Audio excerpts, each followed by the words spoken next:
Apa yang akan kalian lakukan jika takdir mempertemukanmu kembali dengan seseorang yang sangat kau cintai, namun ia telah dinyatakan tiada 5 tahun lamanya? Dan pertemuan itu terjadi dalam kondisi yang begitu berbeda, saat ia tak lagi mengingat siapa dirimu, dan hidup sebagai seorang pemulung di sudut kota yang kumuh. Inilah kisah pilu yang akan menguras air mata dan menguji ketegaran hati.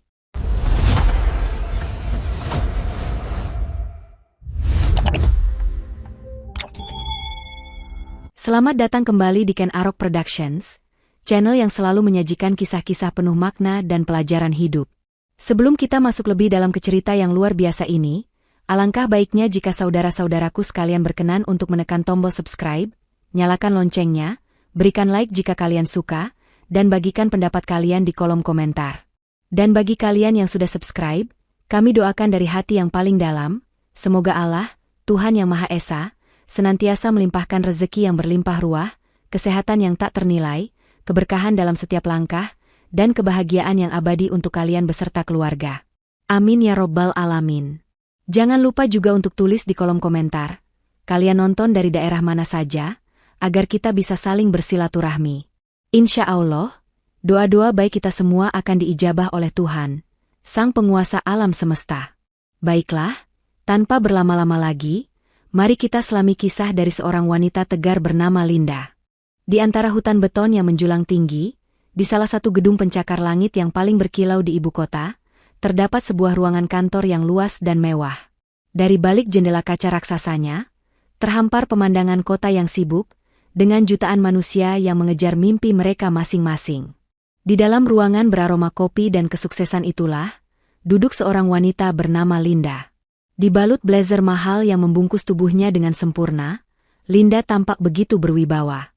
Tatapan matanya tajam, setiap gerak-geriknya terukur, dan suaranya saat memberikan arahan kepada bawahannya terdengar jelas dan tegas. Ia adalah seorang manajer senior, seorang wanita karir di puncak kesuksesannya.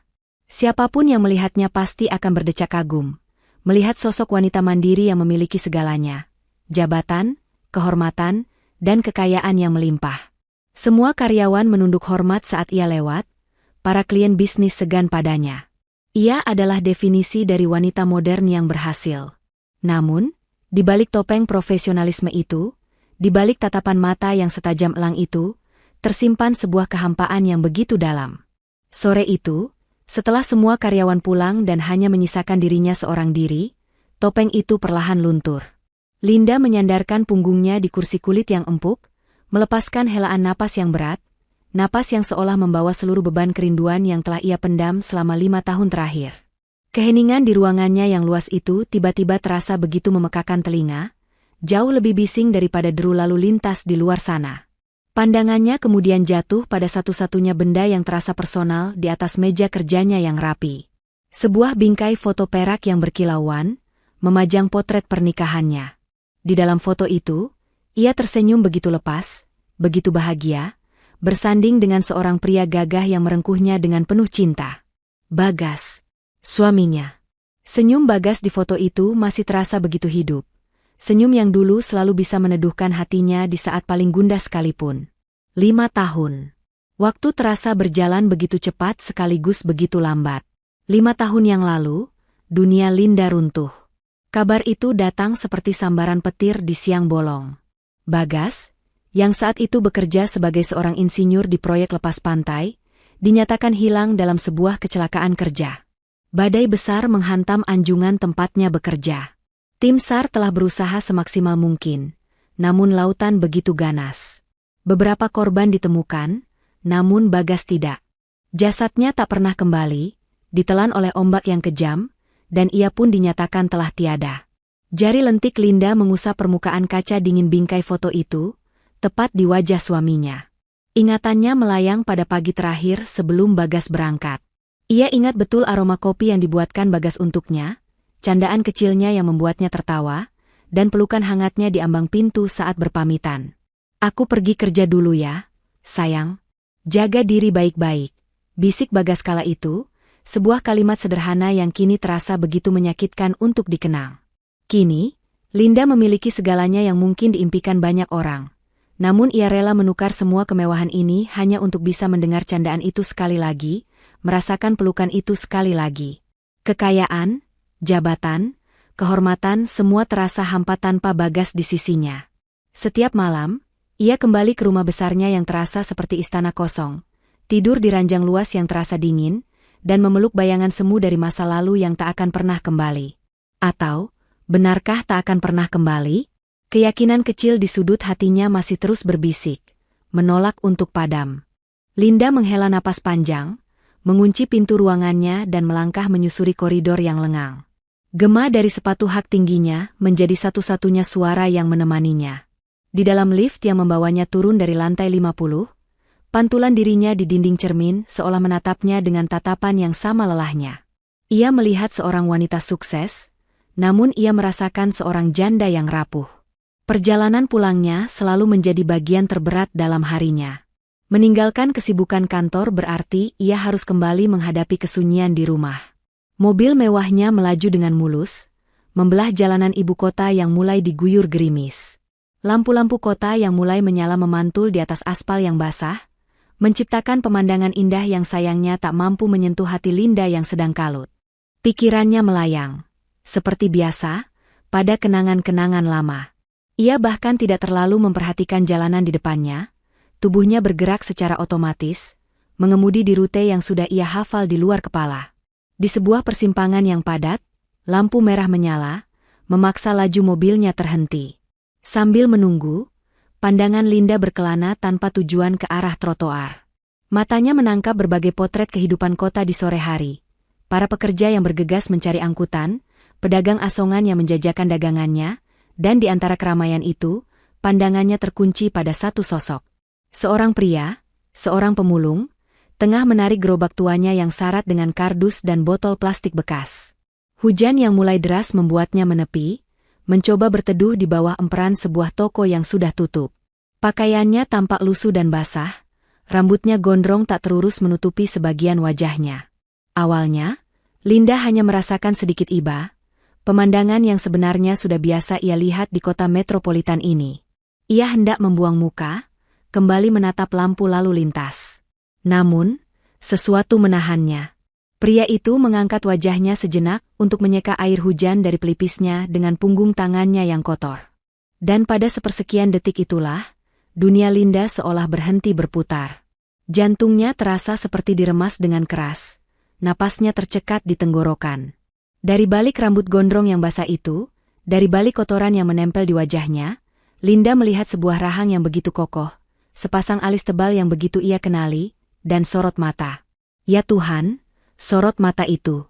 Meski tampak lelah dan putus asa, ada sesuatu di dalamnya yang menusuk langsung ke relung jiwanya yang paling dalam.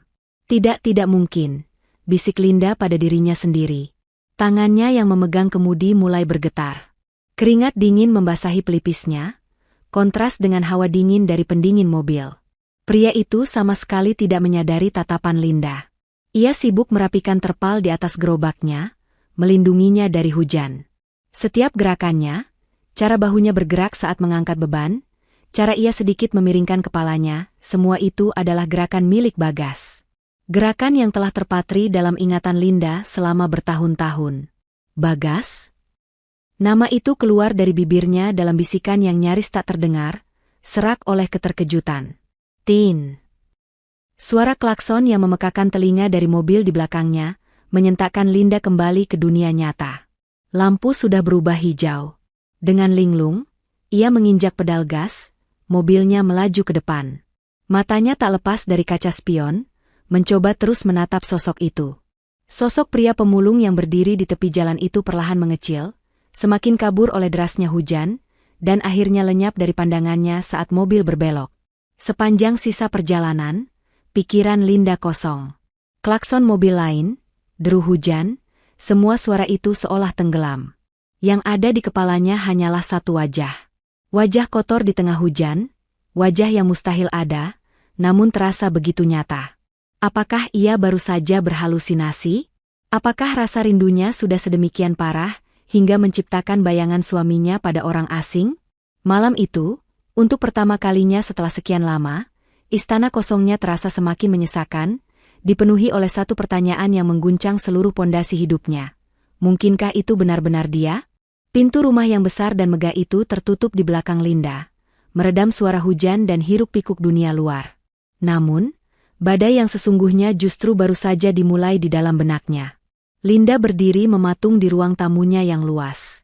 Lampu kristal yang menggantung di langit-langit memancarkan cahaya kemilau ke lantai marmer yang dingin, namun semua kemewahan itu terasa asing dan tidak berarti. Rumah yang ia bangun bersama Bagas, yang seharusnya menjadi surga mereka, kini terasa seperti museum kenangan yang dingin dan berhantu. Tidak mungkin. Kalimat itu kembali ia bisikan, kali ini lebih tegas, seolah mencoba meyakinkan tembok-tembok bisu di sekelilingnya, dan yang terpenting, meyakinkan dirinya sendiri. Bagas sudah tiada. Aku harus menerima kenyataan itu. Logikanya berteriak. Ini gila. Ini adalah buah dari kelelahannya, dari tekanan pekerjaan yang menumpuk, dan dari rasa rindu yang sudah mencapai puncaknya. Hujan deras dan kaca mobil yang berembun pasti telah menciptakan ilusi optik. Pria itu hanyalah seorang pemulung malang yang kebetulan memiliki beberapa kemiripan fisik dengan almarhum suaminya. Ya, hanya itu. Pasti hanya itu. Linda berjalan gontai menuju dapur, menyalakan ketel listrik untuk membuat teh hangat, sebuah ritual yang biasa ia lakukan untuk menenangkan diri. Sambil menunggu air mendidih, ia menyandarkan tubuhnya di meja dapur yang dingin. Ia mencoba sekuat tenaga untuk mengingat wajah pria itu secara objektif. Ia memaksa otaknya untuk fokus pada perbedaannya. Pria itu kurus kering, kulitnya gelap terbakar matahari, dan tatapan matanya kosong. Tatapan orang yang sudah menyerah pada hidup. Jauh berbeda dari Bagasnya yang tegap, yang kulitnya terawat, dan yang matanya selalu memancarkan semangat dan optimisme. Lihat, kan? Mereka orang yang berbeda. Linda berbicara pada dirinya sendiri, suaranya menggema di dapur yang sepi. Namun, semakin keras ia mencoba menyangkal, semakin jelas pula bayangan wajah itu menari-nari di pelupuk matanya. Bentuk rahangnya saat menoleh, cara alisnya bertaut, detail-detail kecil itu terus menghantuinya. Air di ketel mendidih, uapnya mengepul, namun Linda tetap diam tak bergerak. Ia lupa pada tehnya, pikirannya sudah terlanjur terseret ke dalam pusaran keraguan. Ia melangkah menuju kamar tidurnya, tempat sebuah foto pernikahan ukuran besar tergantung megah di dinding. Di sana, Bagas tersenyum lebar, merangkulnya dengan penuh kebahagiaan. Linda berdiri di depan foto itu, membandingkan wajah penuh cinta di dalam bingkai dengan wajah letih penuh penderitaan yang ia lihat di tengah hujan tadi. Kemiripan itu, sekali lagi, menghantamnya seperti gelombang pasang. Mirip, ya Tuhan sangat mirip. Pikiran-pikiran liar yang selama ini ia kubur dalam-dalam mulai merangkak naik ke permukaan. Bagaimana jika laporan tim SAR salah? Bagaimana jika Bagas selamat, terdampar di suatu tempat, lalu hilang ingatan? Pikiran itu begitu absurd, terdengar seperti plot dalam sebuah film drama. Linda menggelengkan kepalanya dengan keras. Hentikan, Linda. Kamu mulai tidak waras, makinya pada diri sendiri. Malam itu, tidur menjadi sesuatu yang mustahil. Linda bergulingan di atas ranjangnya yang luas, setiap sudutnya terasa dingin dan kosong.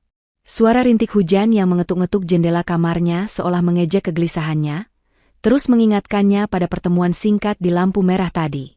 Ketika fajar menyingsing, Linda terbangun dengan perasaan lelah dan mata yang sembab. Ia memaksakan diri untuk bangkit, berdiri di depan cermin dan menatap pantulan dirinya. Ia melihat lingkaran hitam di bawah matanya. Dengan tekad yang dipaksakan, ia berkata pada bayangannya, "Cukup. Itu hanya mimpi buruk. Hari ini adalah hari baru. Lupakan kejadian kemarin." Ia bertekad untuk mengubur insiden itu dalam-dalam, menganggapnya sebagai sebuah kebetulan yang aneh dan tidak berarti. Ia akan kembali menjadi Linda yang tegar, yang profesional, yang telah berhasil melewati masa berkabungnya. Namun, jauh di lubuk hatinya, sebuah benih keraguan telah tertanam. Benih kecil yang membuatnya tanpa sadar akan mencari-cari sosok itu lagi di setiap sudut kota yang ia lewati. Beberapa hari berlalu. Linda berusaha keras menepati janjinya pada diri sendiri. Ia menyibukkan diri dengan pekerjaan, mengambil alih beberapa proyek baru, dan mengisi setiap detiknya dengan rapat dan tumpukan dokumen. Ia mencoba membangun kembali dinding logikanya yang sempat retak, meyakinkan dirinya bahwa insiden di lampu merah itu hanyalah sebuah anomali, sebuah fatamorgana yang lahir dari kerinduan. Namun, usahanya terasa sia-sia. Setiap kali ia berada di dalam mobil, matanya tanpa sadar menjadi lebih awas. Ia akan melirik ke setiap sudut jalan, memperhatikan setiap pemulung atau pekerja kasar yang ia lewati, mencari-cari sosok itu dengan jantung yang berdebar, sebelum akhirnya memarahi dirinya sendiri karena kebodohannya. Dinding penyangkalannya ternyata begitu rapuh. Sore itu, dalam perjalanan pulang, Linda memutuskan untuk melakukan sesuatu yang tidak biasa. Ia merasa jenuh dengan kesunyian apartemennya dan ingin memasak, sebuah kegiatan yang sudah lama ia tinggalkan. Ia pun mengarahkan mobilnya ke sebuah pasar tradisional yang cukup besar, berharap kesibukan di sana bisa sedikit mengalihkan pikirannya. Suasana pasar begitu riuh. Aroma bumbu, sayuran segar, dan ikan asin bercampur di udara. Suara teriakan para pedagang, tawar-menawar pembeli, dan derap langkah ratusan orang menjadi sebuah simfoni yang asing di telinga Linda. Ia berjalan perlahan di antara lorong-lorong pasar yang becek dan padat, merasa sedikit canggung, seperti ikan mahal yang tersesat di kolam ikan lele. Ketika ia sedang memilih beberapa sayuran di sebuah lapak, sebuah suara tiba-tiba menghentikan seluruh gerakannya. Itu bukan suara panggilan atau teriakan. Itu adalah suara tawa. Sebuah tawa yang begitu renyah, lepas, dan berat. Tawa yang begitu khas, yang getarannya seolah langsung meresonansi dengan jiwanya. Jantung Linda berhenti berdetak selama sepersekian detik. Ia sangat mengenal tawa itu. Selama 5 tahun, ia hanya bisa mendengarnya di dalam rekaman video lama atau di dalam mimpinya. Dengan tubuh gemetar, Linda perlahan menoleh ke arah sumber suara. Dan di sanalah dia. Sekitar 10 meter darinya, di bawah terik lampu pasar yang kekuningan. Kali ini tidak ada hujan, tidak ada kaca mobil yang menghalangi. Pemandangannya begitu jelas, begitu nyata, dan begitu menyakitkan. Pria yang sama. Ia tidak lagi menarik gerobak, melainkan bekerja sebagai kuli panggul. Sebuah karung goni berisi kentang bertengger di bahunya yang tampak kurus namun kokoh. Ia baru saja menurunkan karung itu dan tertawa karena lelucon yang dilontarkan oleh si pemilik lapak sayur. Linda membeku di tempatnya. Seluruh penyangkalannya hancur berkeping-keping. Itu bukan sekadar kemiripan fisik. Tawa itu adalah tawa milik Bagas. Tawa yang sama saat mereka menonton film komedi bersama. Tawa yang sama saat ia berhasil mengerjai Linda. Pria itu kemudian mengusap peluh di dahinya dengan punggung lengannya. Sebuah kebiasaan kecil yang selalu Bagas lakukan saat lelah. Ia lalu tersenyum kepada seorang anak kecil yang berlari melintas di depannya. Dan senyuman itu, ya Tuhan, senyuman itu meruntuhkan pertahanan terakhir Linda. Senyum yang sama persis seperti di foto pernikahan mereka. Senyum yang bisa membuat seluruh dunia Linda terasa damai, kini terukir di wajah seorang kuli panggul yang dekil dan tak terurus. Dunia di sekeliling Linda seolah berputar. Suara riuh pasar mendadak senyap, semua orang dan benda di sekitarnya menjadi kabur. Yang ada dalam fokusnya hanyalah satu sosok itu. Napasnya menjadi pendek, ia harus berpegangan pada tiang bambu di dekatnya agar tidak jatuh. Keraguan telah sirna. Penyangkalan telah musnah. Yang tersisa hanyalah sebuah kepastian yang begitu mengguncang, begitu menakutkan, sekaligus begitu menghidupkan harapan. Itu dia. Itu bukan ilusi. Itu benar-benar Bagas. Suaminya masih hidup. Waktu seolah membeku bagi Linda. Ia masih terpaku di tempatnya, berpegangan pada tiang bambu dengan erat, sementara dunia pasar yang riuh berputar di sekelilingnya. Napasnya terengah-engah, seolah ia baru saja berlari maraton. Di hadapannya, sosok Bagas, suaminya yang masih hidup, terlihat begitu nyata sekaligus begitu jauh. Ia kini sedang menerima beberapa lembar uang lecek dari pemilik lapak, mengelap keringatnya, lalu duduk sejenak di sebuah bangku kayu reot untuk beristirahat. Pikiran Linda berkecamuk, 1000 pertanyaan meledak bersamaan di dalam kepalanya. Apa yang terjadi padamu, Mas? Kenapa kamu bisa ada di sini? Kenapa penampilanmu seperti ini?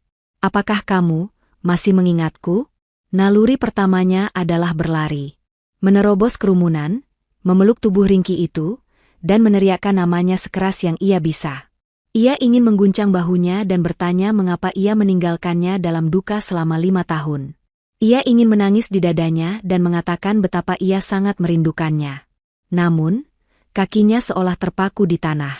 Sebuah ketakutan yang lebih besar menahannya. Bagaimana jika ia berlari ke sana, memanggil nama, Bagas, dan pria itu hanya menatapnya dengan pandangan kosong seorang orang asing? Bagaimana jika ia menatap balik dengan bingung, lalu berkata, "Maaf, Anda salah orang"?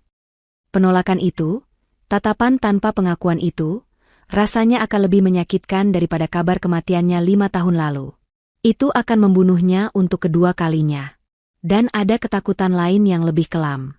Bagaimana jika ia sudah memiliki kehidupan baru?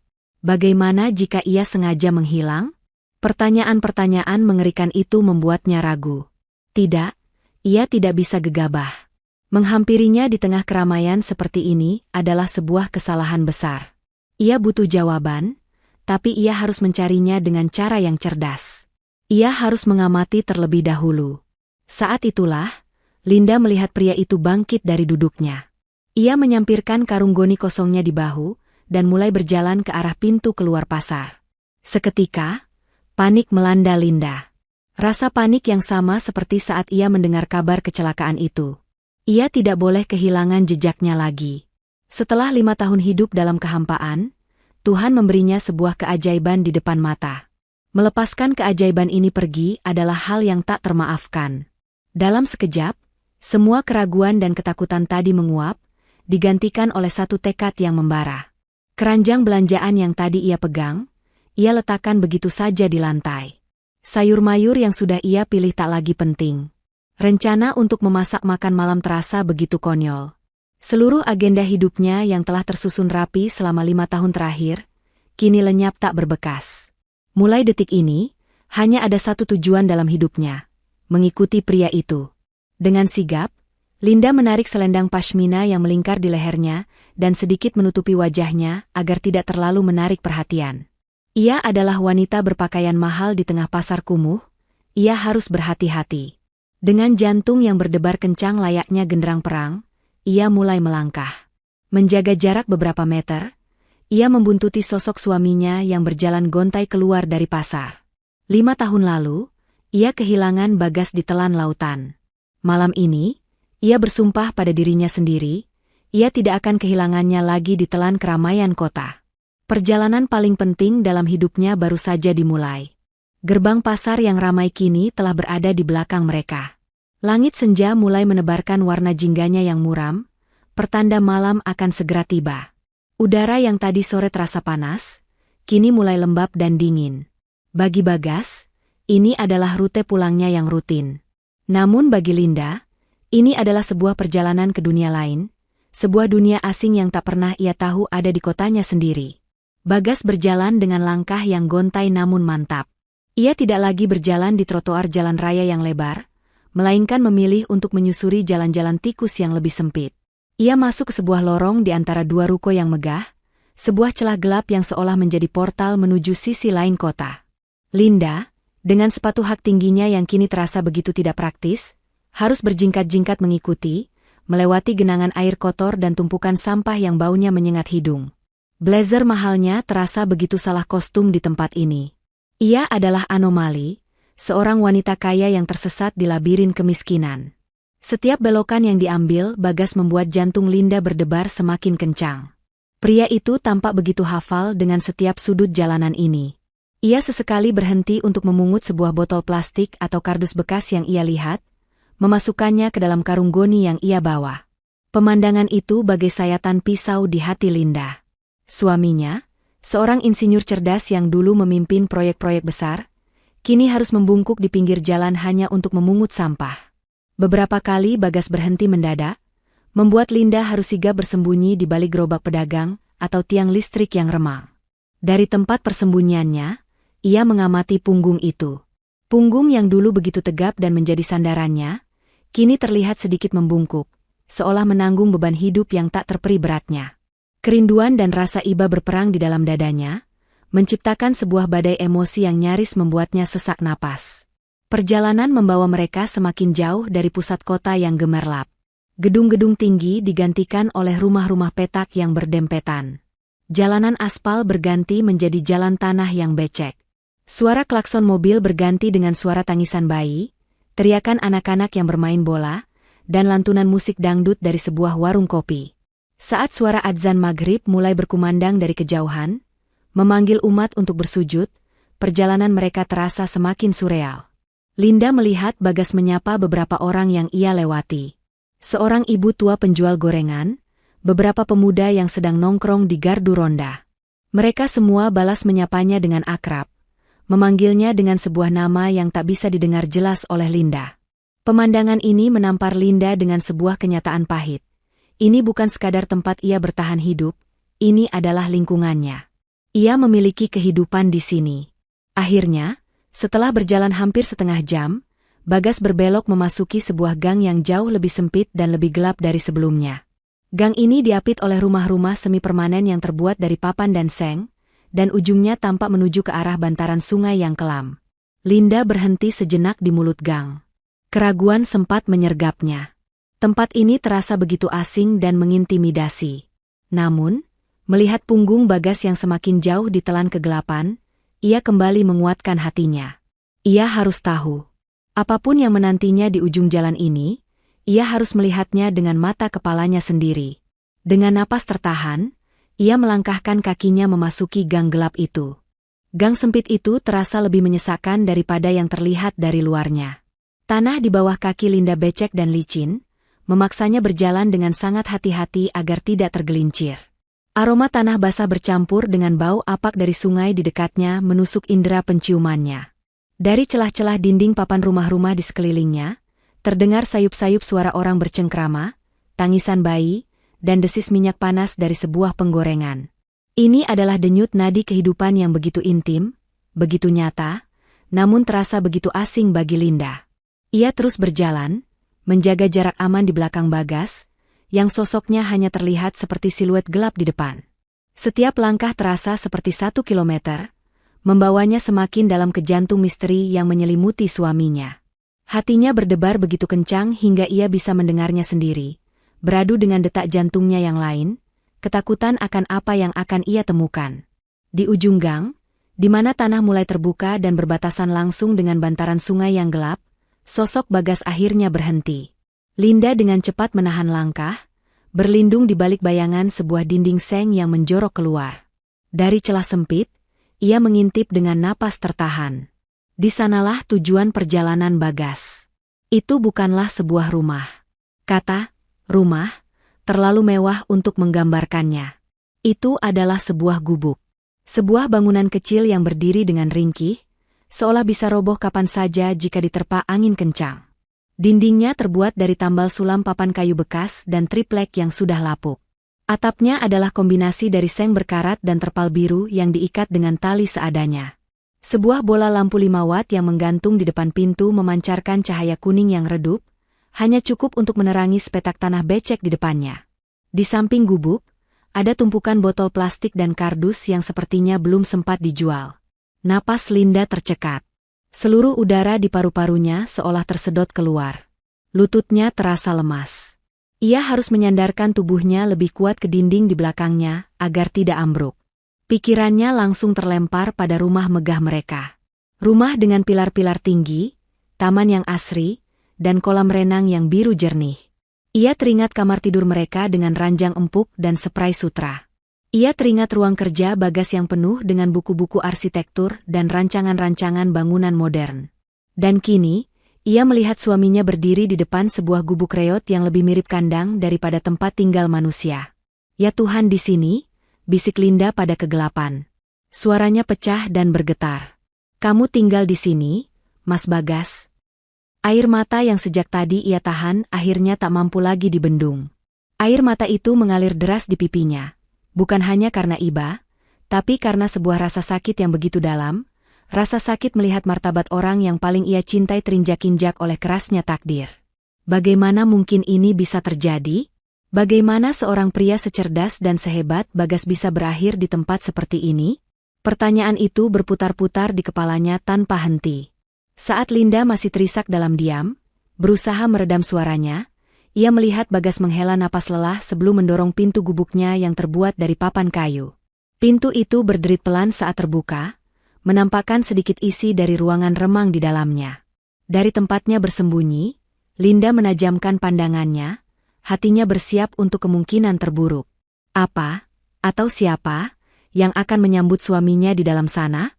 Pintu papan yang berderit itu akhirnya terbuka sepenuhnya.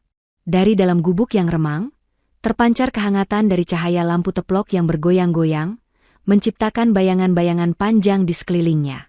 Linda menahan napasnya, matanya terpaku pada celah pintu itu, mencoba melihat apa yang ada di dalam. Sebelum matanya sempat beradaptasi dengan cahaya yang redup, sesosok tubuh kecil tiba-tiba melesat keluar dari dalam gubuk. "Bapak pulang." Suara itu, suara lengkingan seorang gadis kecil yang penuh kegembiraan, menusuk telinga Linda seperti ribuan jarum es. Gadis kecil itu, mungkin berusia sekitar 5 atau 6 tahun, dengan rambut dikuncir dua dan pakaian sederhana yang bersih, langsung berlari dan memeluk kaki Bagas dengan erat. Kata, "Bapak," itu bagaikan sebuah godam tak terlihat yang menghantam dada Linda hingga remuk. Dunianya yang baru saja menemukan secercah harapan, kini dilempar kembali ke dalam jurang keputusasaan yang lebih dalam. Wajah Bagas yang tadinya kotor dan kuyu, seketika berubah. Garis-garis kelelahan di wajahnya seolah melunak, digantikan oleh senyum tulus yang begitu hangat. Senyum yang sama yang dulu selalu ia berikan untuk Linda. Dengan mudah, ia mengangkat tubuh mungil itu ke dalam gendongannya. Si gadis kecil tertawa riang, melingkarkan lengan kecilnya di leher Bagas. Seolah pemandangan itu belum cukup menghancurkan hatinya, sesosok wanita kemudian muncul dari ambang pintu. Bukan wanita muda yang cantik, melainkan seorang wanita parubaya, mungkin sudah memasuki usia senja. Wajahnya dipenuhi keriput, punggungnya sedikit membungkuk, namun sorot matanya memancarkan kelembutan seorang ibu. "Sudah pulang, Gas?" kata wanita tua itu dengan suara yang lembut dan serak. "Ayo masuk, Nak. Ibu sudah siapkan singkong rebus dan air hangat untukmu."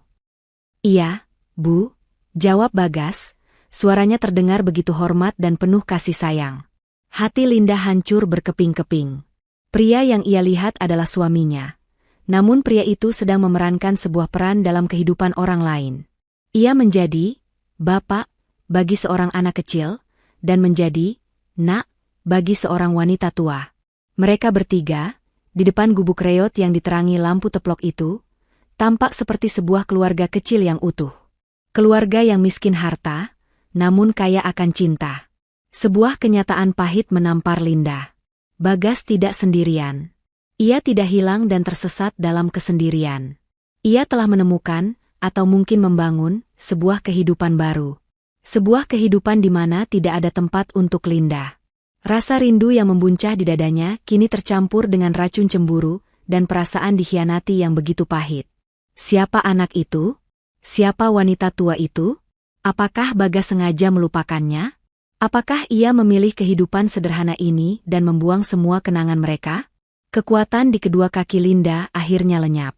Tubuhnya luruh ke tanah, tidak lagi peduli pada lumpur yang mengotori pakaian mahalnya. Ia terduduk di kegelapan gang, menyandarkan punggungnya pada dinding seng yang dingin dan lembab. Isak tangis yang sejak tadi ia tahan akhirnya meledak. Namun ia membekap mulutnya dengan kedua tangan, meredam suara tangisannya agar tidak terdengar.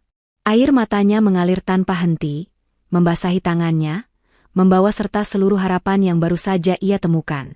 Di hadapannya, pintu gubuk itu tertutup pelan, menelan sosok Bagas dan keluarga barunya ke dalam kehangatan mereka. Pintu itu seolah menjadi penegas, sebuah dinding yang memisahkannya dari dunia suaminya.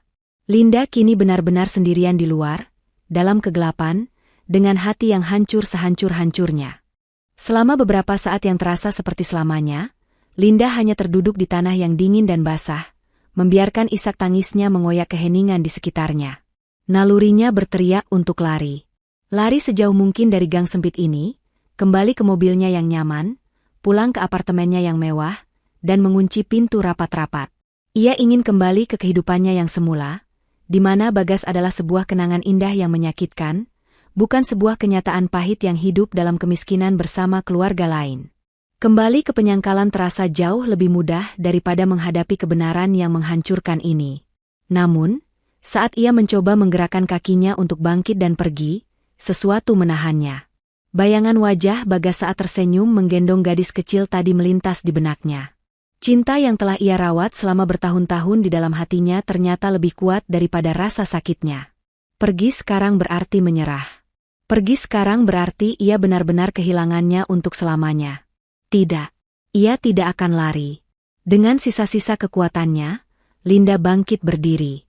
Ia menyeka air matanya dengan punggung tangannya, meninggalkan bekas kotoran di wajahnya yang ayu. Pakaiannya kotor, hatinya hancur, namun matanya kini memancarkan sesuatu yang baru. Bukan lagi keterkejutan atau kesedihan, melainkan sebuah tekad baja. Misinya telah berubah. Ini bukan lagi sekadar tentang menemukan kembali suaminya, tapi tentang memahami segalanya. Ia mundur perlahan, mencari tempat persembunyian yang lebih baik. Di seberang gubuk itu, ada tumpukan drum kosong dan kayu-kayu bekas yang menciptakan sebuah celah gelap. Dari sana, ia memiliki sudut pandang yang cukup jelas ke arah satu-satunya jendela kecil di gubuk itu, sebuah lubang persegi yang hanya ditutupi selembar kain tipis. Dari sanalah, Linda memulai pengamatannya, menjadi hantu tak terlihat yang mengintip ke dalam kehidupan suaminya sendiri. Di balik kain tipis itu, ia bisa melihat siluet-siluet bergerak di bawah cahaya lampu teplok. Ia melihat siluet Bagas yang duduk di sebuah bangku pendek, menerima sepiring makanan dari wanita tua itu. Makanannya begitu sederhana, hanya singkong rebus yang mengepul. Pemandangan itu kembali menyayat hatinya. Pria yang dulu terbiasa makan di restoran terbaik, kini makan dengan begitu lahapnya hidangan yang begitu sederhana. Ia melihat gadis kecil itu duduk di pangkuan Bagas, menyuapkan sepotong kecil singkong ke mulut, bapaknya, lalu tertawa. Firasat buruk Linda sedikit mereda. Dari postur tubuh wanita tua dan interaksi mereka, ia bisa menduga bahwa mereka adalah seorang nenek dan cucunya, bukan istri dan anak Bagas. Namun, kelegaan itu hanya sesaat, karena keintiman dan kasih sayang di antara mereka bertiga begitu nyata. Bagas telah menjadi bagian tak terpisahkan dari keluarga kecil ini. Linda menjadi penonton bisu dari sebuah drama domestik yang menyakitkan. Setiap tawa kecil dari dalam gubuk itu, setiap percakapan yang suaranya terdengar samar, terasa seperti tamparan baginya. Ia begitu dekat, hanya terpisah beberapa meter, namun rasanya ia berada di dimensi yang berbeda. Ia adalah orang asing yang mengintip kebahagiaan sederhana milik orang yang seharusnya menjadi miliknya. Rasa putus asa yang membuncah tiba-tiba mendorongnya untuk bertindak nekat. Cukup sudah, pikirnya. Ia harus mengakhiri semua ini sekarang. Ia melangkah keluar dari persembunyiannya, berjalan dengan langkah cepat menuju pintu gubuk itu. Jantungnya bergemuruh, tangannya sudah terangkat, siap untuk menggedor pintu papan yang rapuh itu. Namun, tepat saat jarinya hampir menyentuh kayu, ia berhenti. Dari jendela, ia melihat sebuah pemandangan yang melumpuhkan seluruh niatnya. Gadis kecil itu sudah tertidur.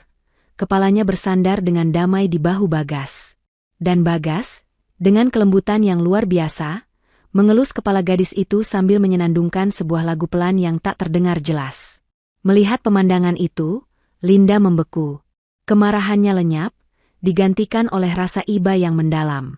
Apa haknya untuk menerobos masuk, menghancurkan kedamaian ini?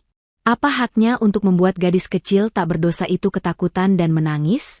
Mungkin, kebahagiaan sederhana inilah satu-satunya hal yang dimiliki Bagas sekarang.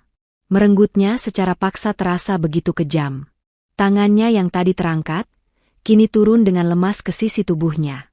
Ia kalah. Bukan oleh rasa takut, tapi oleh rasa welas asih. Sambil menahan isakan terakhir, Linda melangkah mundur, kembali ditelan oleh kegelapan gang. Malam ini, konfrontasi bukanlah jawabannya. Ia butuh rencana. Ia butuh informasi. Besok, ia akan kembali, bukan sebagai istri yang patah hati, tapi sebagai seorang penyelidik yang mencari kebenaran. Alat. Pagi menjelang. Linda tidak tidur barang sedetik pun. Malam yang panjang ia habiskan untuk memutar ulang kejadian kemarin, menganalisis setiap detail, dan menyusun sebuah rencana. Air matanya sudah kering. Hatinya yang hancur kini mulai membeku menjadi sebuah tekad yang dingin dan terfokus. Pagi ini, ia tidak pergi ke kantornya yang megah. Ia membuka lemari pakaiannya, melewati deretan blazer dan gaun mahal, lalu mengambil sesuatu dari bagian paling belakang.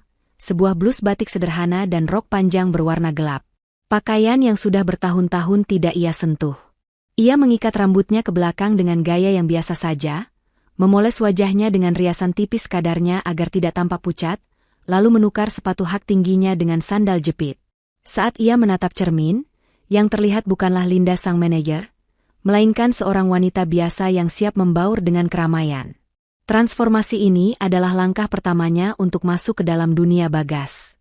Dengan menyewa ojek online agar tidak menarik perhatian dengan mobil mewahnya, Linda kembali ke lingkungan kumuh di bantaran sungai itu. Di bawah cahaya matahari pagi, tempat itu terlihat berbeda.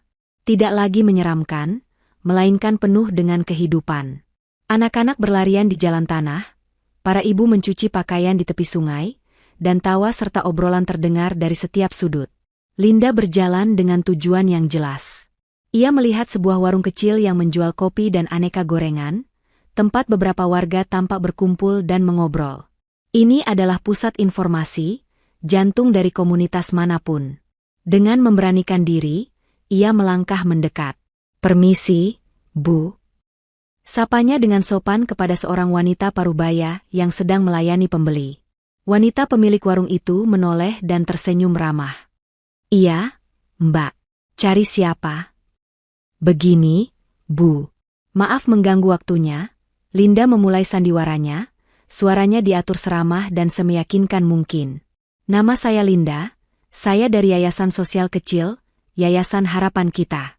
Kami sedang melakukan pendataan. Siapa tahu ada warga di sini yang bisa kami bantu dengan program sembako atau beasiswa untuk anak-anak." Wajah pemilik warung itu langsung cerah. "Oh, alhamdulillah, baik sekali Mbak ini." Setelah berbasa-basi sejenak, Linda dengan hati-hati mengarahkan percakapan. "Saya lihat di ujung gang sana ada gubuk kecil ya, Bu, yang paling dekat dengan sungai. Sepertinya kondisinya cukup memprihatinkan. Itu ditinggali oleh siapa ya, Bu? Kalau saya boleh tahu." "Oh, itu gubuknya Mbah Siti," jawab si ibu warung dengan lancar, sambil menuangkan kopi untuk pelanggan. "Kasihan beliau itu, Mbak. Sudah tua, hidup hanya dengan cucunya satu, si Ratih. Bapak ibunya Ratih sudah meninggal." Linda mengangguk-angguk prihatin, hatinya mencelos mendengar nama Ratih, nama gadis kecil itu. "Hanya berdua saja, Bu?"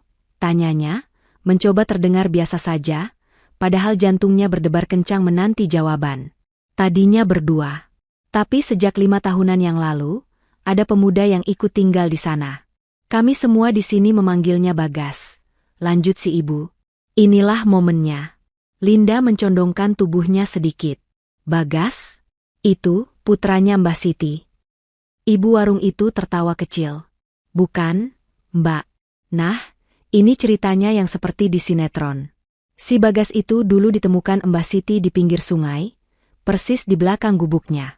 Waktu itu habis ada badai besar.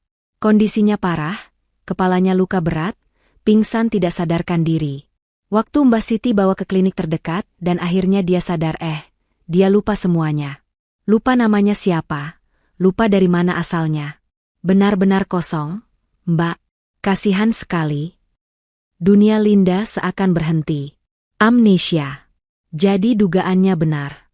Si ibu melanjutkan ceritanya, "Karena dia tidak punya nama, ya sudah Mbak Siti dan kami semua di sini panggil saja dia Bagas. Orangnya baik sekali, pekerja keras. Walaupun hidupnya susah, dia sayang sekali sama Mbak Siti dan Ratih, sudah dianggap seperti ibu dan adiknya sendiri." Sebuah gelombang kelegaan yang luar biasa dahsyat menyapu seluruh tubuh Linda. Beban terberat yang menghimpit hatinya. Pikiran bahwa Bagas telah mengkhianati dan meninggalkannya dengan sengaja, kini terangkat. Dia tidak berkhianat. Dia tidak meninggalkannya. Dia adalah korban, sama sepertinya. Sambil menahan air mata haru yang nyaris tumpah, Linda berhasil tersenyum kepada si ibu warung. "Terima kasih banyak atas informasinya ya, Bu." Ia membeli beberapa gorengan dan minuman sekadarnya, lalu pamit pergi. Ia berjalan menjauhi warung itu dengan langkah yang terasa lebih ringan, namun dengan hati yang dipenuhi oleh campuran emosi yang rumit, kelegaan yang tak terhingga, kesedihan yang mendalam atas penderitaan Bagas, dan rasa terima kasih yang tak terhingga untuk seorang wanita tua bernama Mbak Siti, yang telah menyelamatkan nyawa suaminya. Kebenaran telah terungkap. Kini, misinya memasuki babak yang baru, bukan lagi mencari, tapi membawa pulang ingatannya. Linda berjalan menjauh dari warung itu dengan langkah yang terasa melayang. Gorengan hangat yang ada di tangannya sama sekali tak ia rasakan. Telinganya masih berdengung oleh kata-kata si ibu pemilik warung. Ditemukan di pinggir sungai, kepalanya luka berat, dia lupa semuanya, benar-benar kosong. Mbak. Amnesia. Satu kata itu bergema di dalam kepalanya, menjawab 1000 pertanyaan yang telah menyiksanya. Satu kata itu menghapus semua prasangka buruk, semua ketakutan akan pengkhianatan, dan semua keraguan yang sempat meracuni hatinya. Bagas tidak meninggalkannya. Takdir yang kejam telah merenggutnya, bukan hanya dari sisinya, tapi juga dari dirinya sendiri. Suaminya telah terhapus dari ingatannya sendiri. Penderitaan yang Linda rasakan selama 5 tahun karena kehilangan, ternyata tak ada apa-apanya dibandingkan penderitaan yang dialami Bagas. Kehilangan seluruh identitasnya, hidup sebagai orang asing di dalam tubuhnya sendiri. Linda berhenti di bawah sebuah pohon rindang di tepi jalan setapak. Ia butuh waktu sejenak untuk bernapas, untuk membiarkan kebenaran ini meresap ke dalam setiap sel tubuhnya. Air mata yang tadi ia tahan saat di warung, kini mengalir lagi, namun kali ini bukan air mata kesedihan atau patah hati. Ini adalah air mata kelegaan yang begitu murni, air mata haru yang membasuh seluruh luka di jiwanya. Ya Tuhan, terima kasih, bisiknya pada angin, bibirnya bergetar. Terima kasih telah menjawab doaku. Di tengah kelegaannya, sebuah detail dari cerita si ibu warung tiba-tiba menonjol di benaknya. Sejak 5 tahunan yang lalu, 5 tahun, waktu yang sama persis. Linda langsung membuka catatan mentalnya. Otaknya yang terbiasa bekerja dengan data dan fakta kini bekerja dengan cepat, menghubungkan semua titik. Ia ingat betul tanggal kecelakaan itu. Ia ingat laporan cuaca, laporan tim SAR, semuanya. Badai besar yang menghantam anjungan pengeboran minyak lepas pantai tempat Bagas bekerja terjadi di muara sungai besar yang membelah kota. Tim SAR saat itu memfokuskan pencarian mereka jauh di tengah lautan, berasumsi bahwa para korban akan terseret arus ke sana. Mereka tidak pernah berpikir untuk menyisir bantaran sungai sejauh ini ke pedalaman. Kini semuanya masuk akal. Tubuh Bagas, yang terluka parah, kemungkinan besar tidak terseret ke laut lepas, melainkan terombang-ambing oleh arus balik yang kuat dan membawanya menyusuri sungai hingga ke hulu. Ia terdampar di sini, di belakang sebuah gubuk reot, jauh dari area pencarian, terlupakan oleh dunia. Dan Mbah Siti, malaikat tak bersayap itu, menemukannya. Cocok, semuanya cocok, gumam Linda pada dirinya sendiri. Keyakinannya kini 100%, tanpa ada celah sedikit pun untuk keraguan. Pria yang ia lihat kemarin adalah Bagasnya. Bukan sekadar mirip, bukan sebuah kebetulan. Ini adalah takdir, sebuah keajaiban yang tertunda selama 5 tahun. Perasaan lega itu kemudian disusul oleh gelombang emosi lain, kemarahan. Bukan marah pada Tuhan atau pada Bagas, tapi marah pada nasib, pada keadaan yang begitu kejam telah mempermainkan hidup mereka. 5 tahun mereka terpisah, hidup dalam dunianya masing-masing yang penuh penderitaan, padahal mereka berada di kota yang sama. Begitu dekat, namun begitu jauh. Namun, amarah itu tidak bertahan lama, segera tergantikan oleh rasa terima kasih yang tak terhingga kepada Mbah Siti dan Ratih. 2 sosok sederhana yang tanpa pamrih telah merawat suaminya, memberinya nama, memberinya keluarga, dan memberinya alasan untuk terus hidup saat ia tak lagi punya apa-apa. Linda merasa berhutang budi begitu besar pada mereka. Ia menarik napas dalam-dalam, mengembuskannya perlahan. Kabut kebingungan telah sirna. Kini jalannya terlihat jelas di depan mata. Ia tahu apa yang harus ia lakukan. Sandiwara sebagai relawan sosial sudah selesai. Sekarang saatnya bagi Linda, sang istri, untuk melangkah maju. Tapi bagaimana? Menghampirinya begitu saja bisa membuatnya terkejut, dan mungkin justru membuatnya semakin tertekan. Ia harus berhati-hati. Satu langkah yang salah bisa mendorong Bagas lebih jauh ke dalam kegelapan amnesianya. Ia harus menyusun sebuah rencana pendekatan. Sebuah rencana untuk merebut kembali hati dan ingatan suaminya, sepotong demi sepotong. 2 hari Linda gunakan untuk menenangkan badai di dalam hatinya dan menyusun strategi. Menyerbu masuk dan berteriak, "Aku istrimu," adalah tindakan gegabah yang bisa berakibat fatal. Otak Bagas telah mengalami trauma hebat. Kejutan yang terlalu besar bisa jadi justru akan membangun dinding pertahanan yang lebih tebal di benaknya. Tidak, ia harus masuk ke dalam kehidupannya secara perlahan, laksana air yang merembes lembut ke dalam tanah yang kering. Rencana terbaiknya adalah melanjutkan penyamarannya. Pagi itu, ia kembali berdandan sederhana. Kali ini, ia tidak datang dengan tangan kosong. Bagasi mobilnya, yang ia parkir jauh dari lingkungan itu, penuh dengan barang-barang kebutuhan pokok. Beras, minyak, gula, susu untuk Ratih, bahkan beberapa pakaian baru yang sederhana untuk Mbah Siti dan Bagas. Ini bukan lagi sekadar bagian dari sandiwara, ini adalah ungkapan tulus rasa terima kasihnya.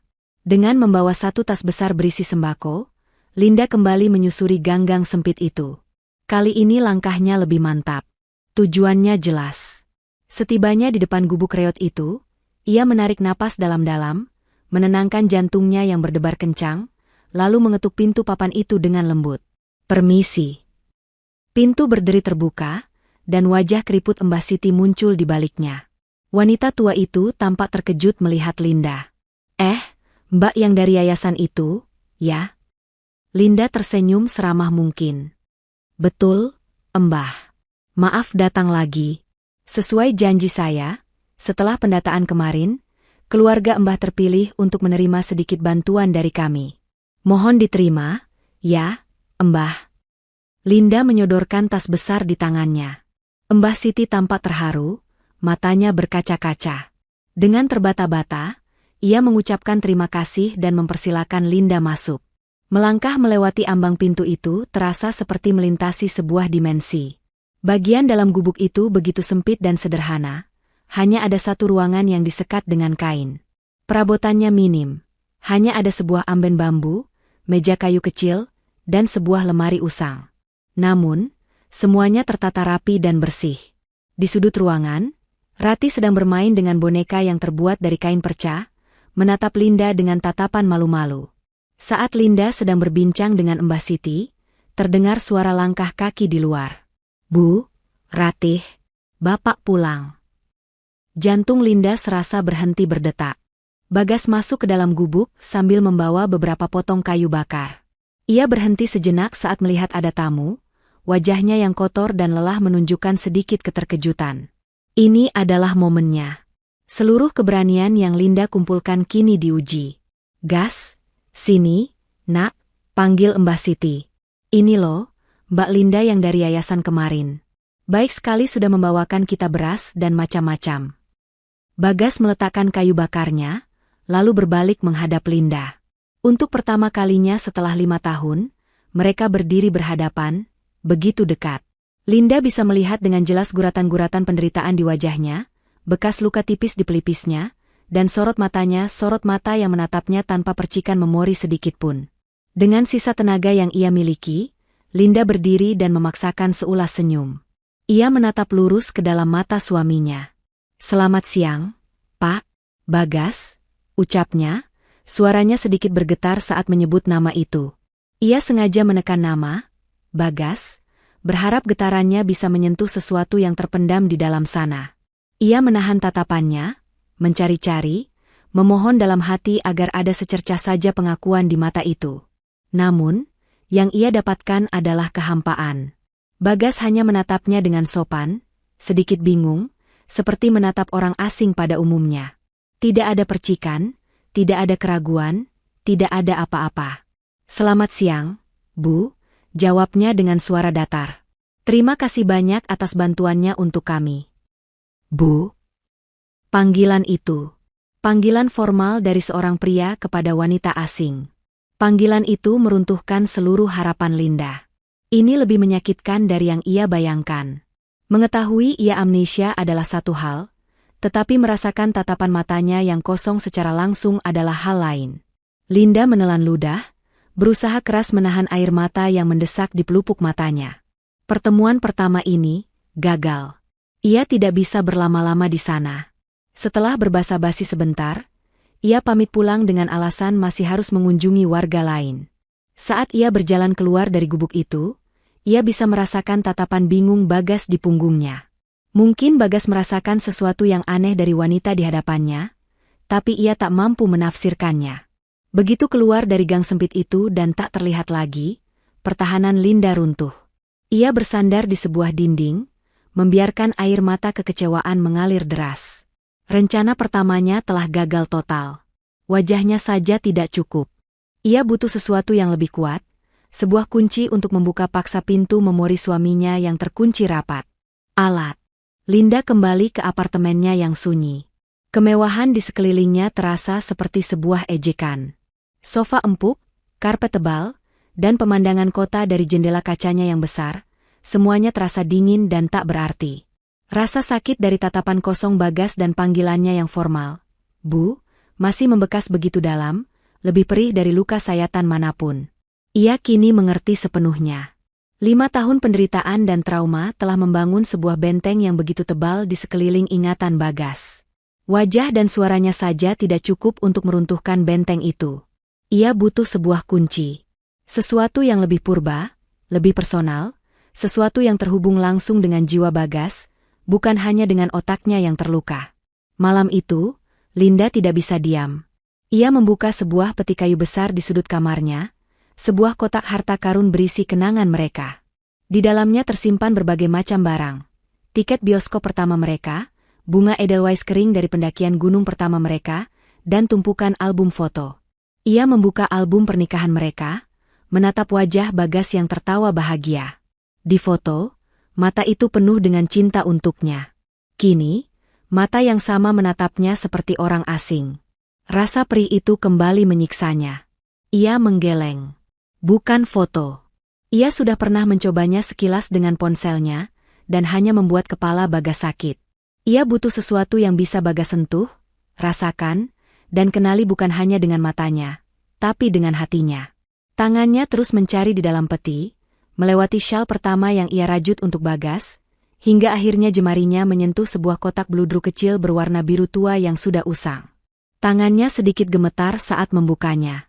Di dalamnya, terbaring sebuah jam tangan pria. Bukan jam tangan modern yang mewah, melainkan jam tangan kuno dengan tali kulit yang sudah sedikit retak. Jam itu adalah peninggalan almarhum ayah Bagas, satu-satunya harta berharga dari orang tuanya yang selalu ia jaga. Bagas tidak pernah memakainya karena takut rusak. Ia hanya menyimpannya. Linda ingat betul, pada ulang tahun pernikahan mereka yang kedua, ia diam-diam membawa jam itu ke tukang ukir. Di bagian belakang cangkang bajanya yang dingin, ia meminta diukirkan tulisan kecil, "Selalu ada waktu untuk pulang. L." Saat memegang benda dingin itu, ingatan Linda melayang. Ia teringat betapa terharunya Bagas saat menemukan ukiran itu. Ia juga teringat masa-masa sebelum kecelakaan itu terjadi. Bagas sedang berada di puncak karirnya, menangani proyek besar yang sangat menantang. Linda ingat suaminya sering pulang dengan wajah lelah, mengeluhkan persaingan bisnis yang tidak sehat. Samar-samar ia teringat sebuah nama yang sering Bagas sebut dengan nada kesal, seorang rival bisnis bernama Hartono, yang Bagas curigai mencoba melakukan sabotase. Namun, Linda cepat-cepat menepis pikiran itu. Urusan bisnis dan Pak Hartono tidak penting sekarang. Yang terpenting adalah memori personal antara dirinya dan Bagas. Jam tangan ini dia kuncinya. Benda ini adalah jembatan yang menghubungkan 3 hal. Masa lalu Bagas, warisan ayahnya, masa kini mereka sebagai suami istri, ukiran dari Linda, dan harapan untuk masa depan. Rencana baru mulai terbentuk di benaknya. Rencana yang lebih berisiko, namun memiliki harapan lebih besar. Ia akan kembali ke sana, dengan penyamarannya untuk terakhir kali. Ia tidak akan langsung mengaku. Ia akan menciptakan sebuah situasi di mana Bagas bisa melihat dan menyentuh jam tangan ini. Ia akan berpura-pura menemukannya di jalan. Sebuah kebohongan kecil demi sebuah kebenaran yang lebih besar. Sambil menggenggam jam tangan itu erat-erat, Linda menatap kosong keluar jendela. Benda kecil di telapak tangannya terasa begitu berat. Berat karena menanggung semua harapan dan masa depan mereka. Besok, ia akan mempertaruhkan segalanya pada satu benda ini. Besok, ia akan mencoba membuka pintu yang telah terkunci selama 5 tahun. Dan ia hanya bisa berdoa, semoga kuncinya masih cocok. Keesokan paginya, dengan jam tangan peninggalan ayahnya tersimpan aman di dalam sakunya, Linda kembali ke bantaran sungai itu. Ini adalah kunjungan ketiganya, namun kali ini terasa sangat berbeda. Ada aura finalitas di udara. Entah rencananya ini akan berhasil dan membuka jalan untuk mereka bersatu kembali, atau akan gagal total dan memaksanya untuk menerima kenyataan pahit bahwa Bagas yang ia kenal mungkin telah benar-benar hilang selamanya. Ia tidak langsung menuju ke gubuk. Sebaliknya, ia menunggu di dekat warung Mbah Siti, tempat ia pertama kali mengumpulkan informasi. Ia tahu dari obrolannya dengan Mbah Siti, bahwa Bagas biasanya pergi mencari barang bekas di pagi hari, dan kembali sekitar tengah hari untuk makan siang. Linda menunggu dengan sabar, hatinya berdebar tak karuan setiap kali melihat sosok pria bertubuh kurus dari kejauhan. Benar saja, menjelang tengah hari, ia melihat sosok Bagas berjalan gontai dari kejauhan, menarik gerobak tuanya yang sudah terisi setengah penuh. Inilah saatnya. Linda menarik napas dalam-dalam. Ya Tuhan, lancarkanlah, bisiknya. Ia mulai berjalan perlahan, mengambil rute yang akan berpapasan langsung dengan Bagas. Saat jarak mereka tinggal beberapa meter, Linda melancarkan aksinya. Ia sengaja menjatuhkan jam tangan itu ke tanah yang sedikit berdebu, seolah benda itu tak sengaja terlepas dari sakunya. Astaga! Serunya dengan nada terkejut yang dibuat-buat, cukup keras untuk menarik perhatian Bagas. Bagas, yang hendak melewatinya, berhenti melangkah. Ia menatap Linda, lalu menatap benda berkilau yang tergeletak di tanah di dekat kakinya. Linda membungkuk untuk mengambil jam tangan itu. Ya ampun, hampir saja hilang. Gumamnya, lalu ia membersihkan debu yang menempel di permukaan jam dengan ujung bajunya. Ia sengaja tidak langsung memasukkannya kembali ke saku. Sebaliknya, ia memegang jam itu di telapak tangannya, membiarkannya terlihat jelas. Kemudian, ia menatap Bagas dan tersenyum ramah, melanjutkan sandiwaranya. Maaf, Pak, jadi menghalangi jalan. Saya tadi tidak sengaja menjatuhkan ini. Sepertinya ini bukan punya saya menemukannya di dekat pasar tadi. Mungkin ada yang kehilangan. Bagas tidak menjawab. Matanya terpaku pada jam tangan di telapak tangan Linda. Wajahnya yang biasanya datar dan tanpa ekspresi, kini menunjukkan secercah kebingungan. Alisnya bertaut. Ada sesuatu pada benda itu, sesuatu yang terasa samar-samar familiar.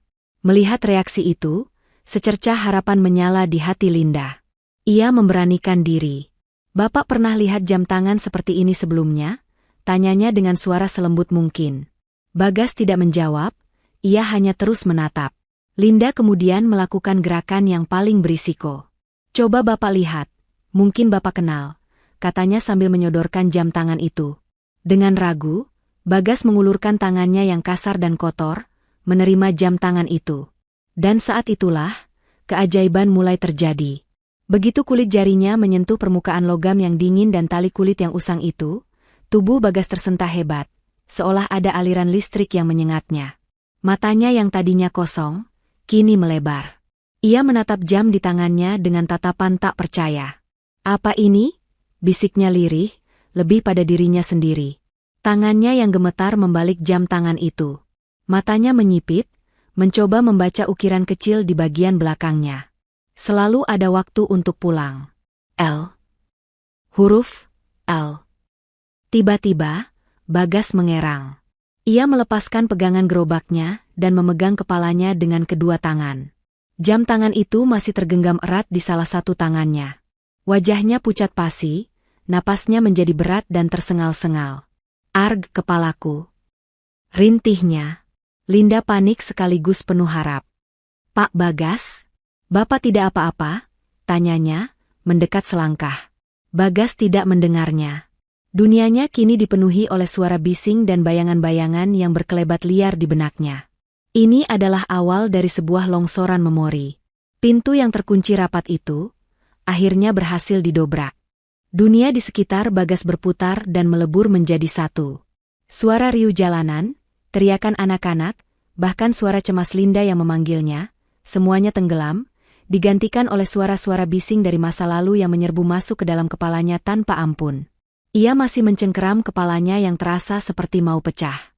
Di balik matanya yang terpejam, serpihan-serpihan gambar muncul silih berganti dengan begitu cepat, tak beraturan, dan tanpa konteks. Kilatan pertama, sebuah senyuman. Wajah seorang wanita yang begitu cantik dan penuh cinta, tersenyum begitu dekat dengannya.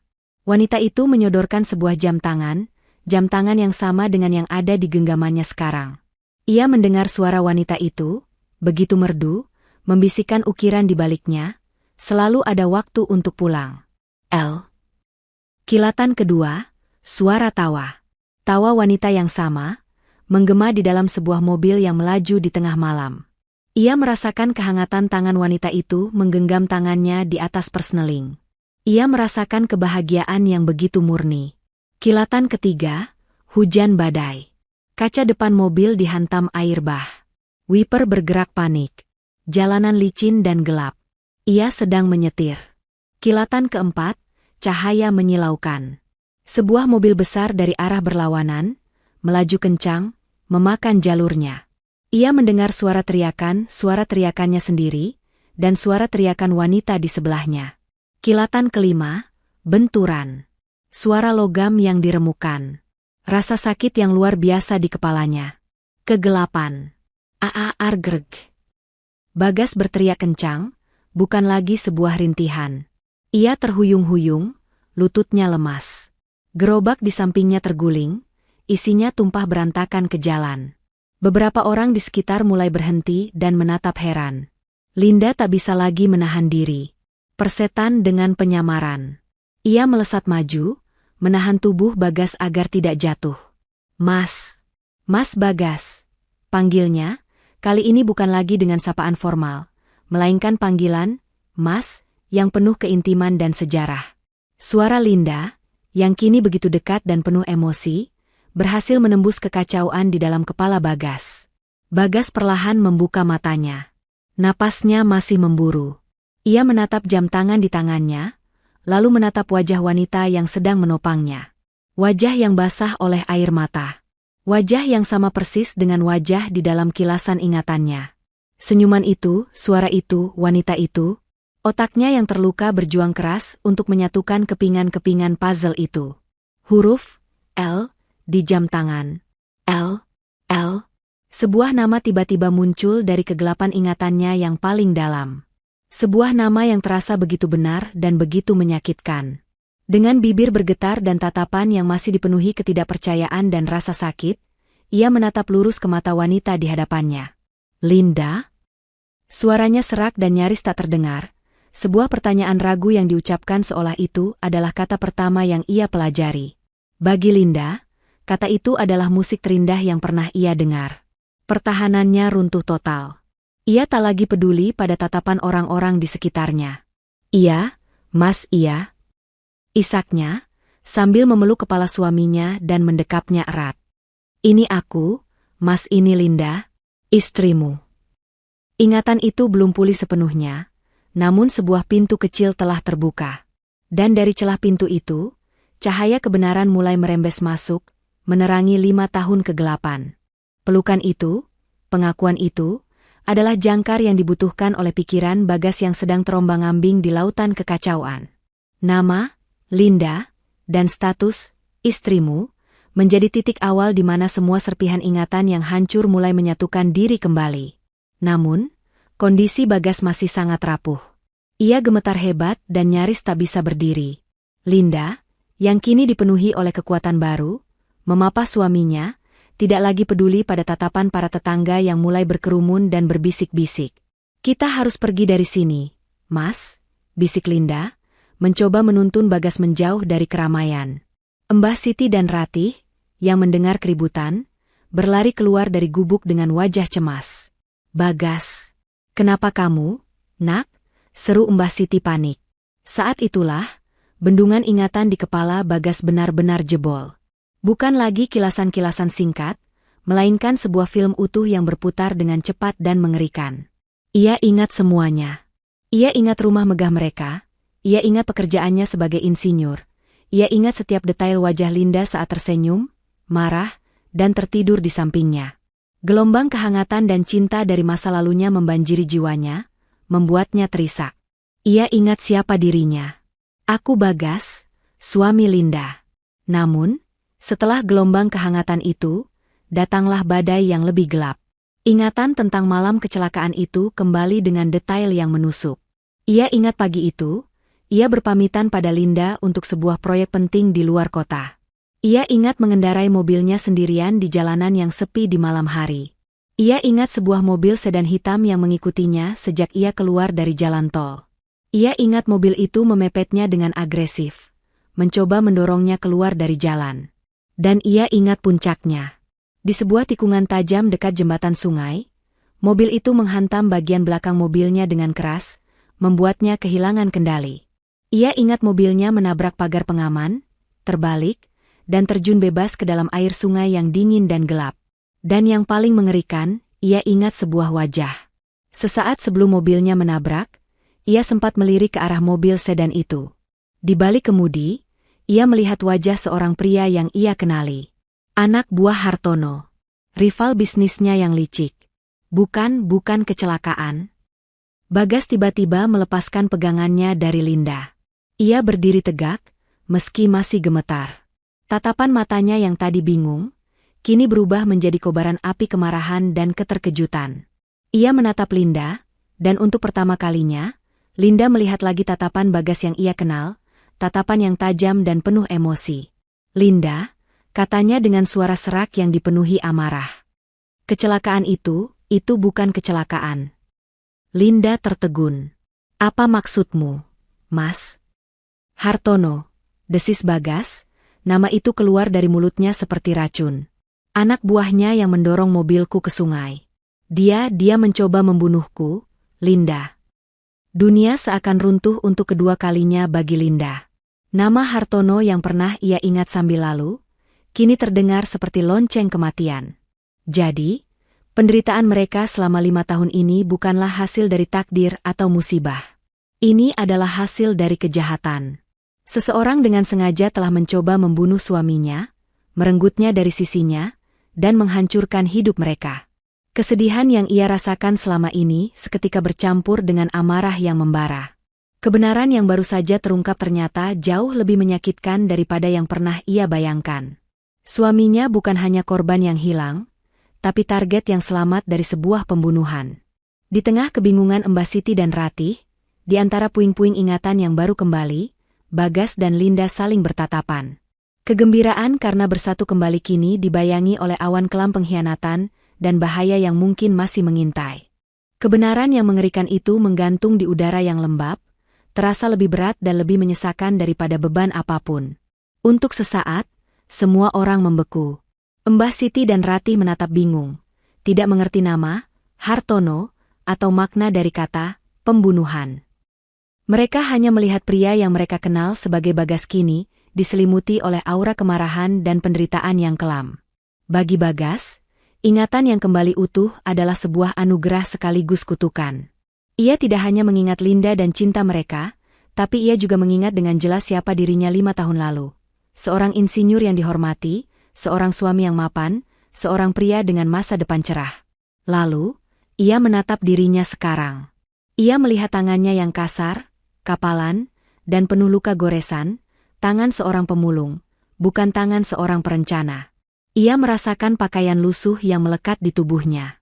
Ia menoleh dan menatap gubuk reot yang selama ini menjadi tempatnya bernaung.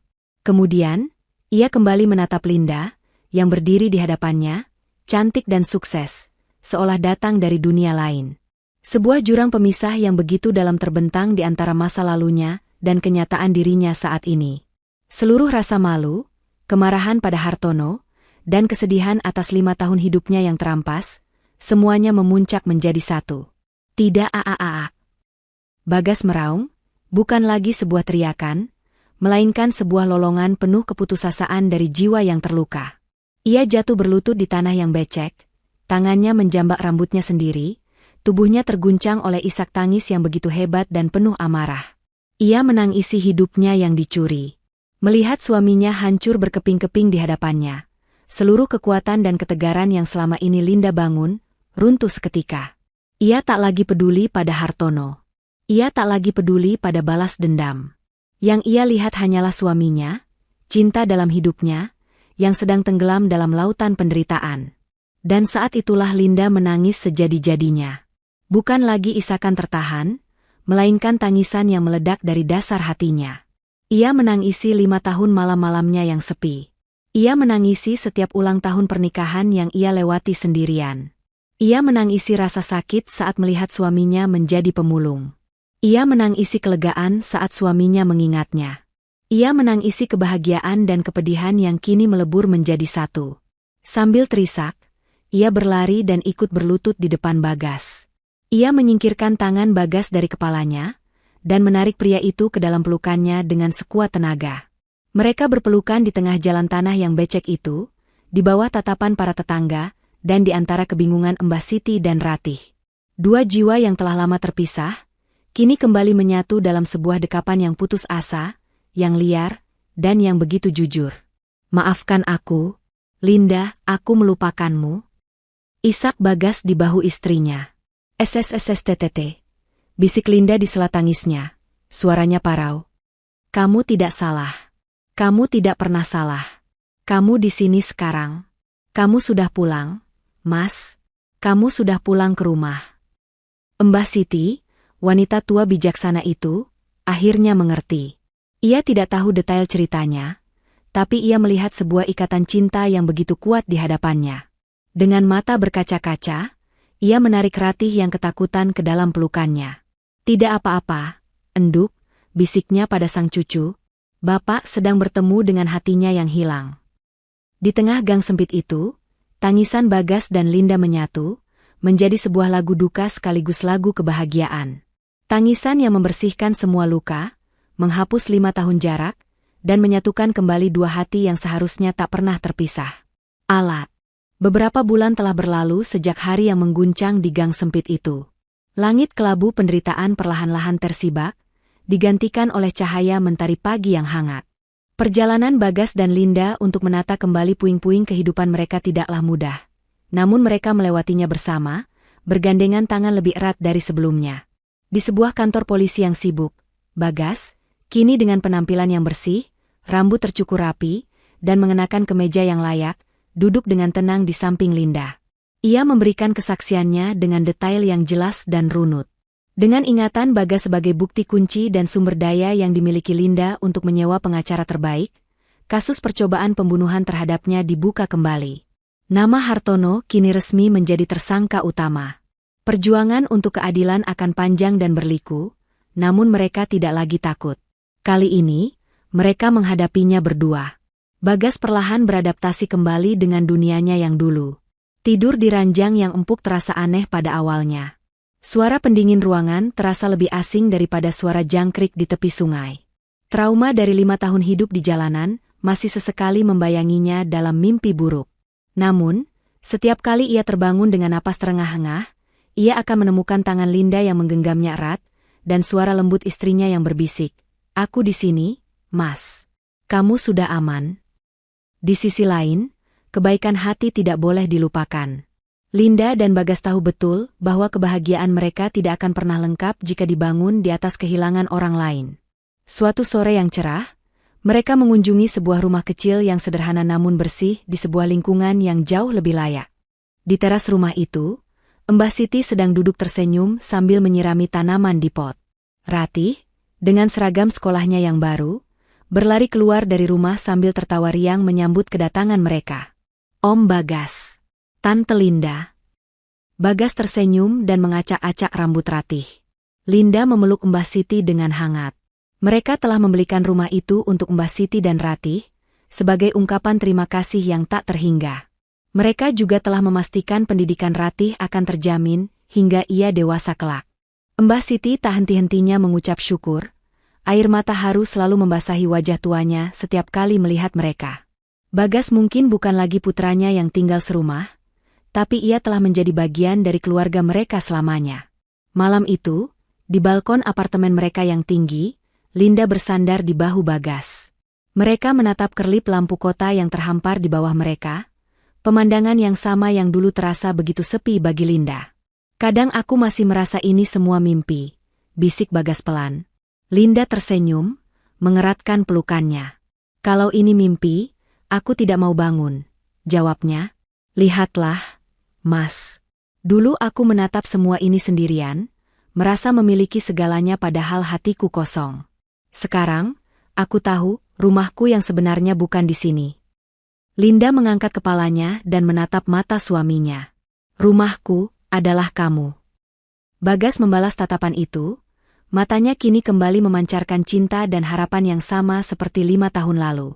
Luka mereka mungkin akan selalu ada, menjadi pengingat akan badai yang telah mereka lewati. Namun, dari luka itulah, cinta mereka tumbuh menjadi lebih kuat, lebih dalam, dan lebih bermakna. Kisah mereka bukanlah lagi tentang kehilangan, melainkan tentang menemukan kembali. Ini bukanlah akhir dari cerita mereka, melainkan sebuah awal yang baru. Sebuah awal dari sisa hidup mereka, yang akan mereka isi dengan rasa syukur, kebaikan, dan cinta yang telah teruji oleh waktu dan takdir. Alat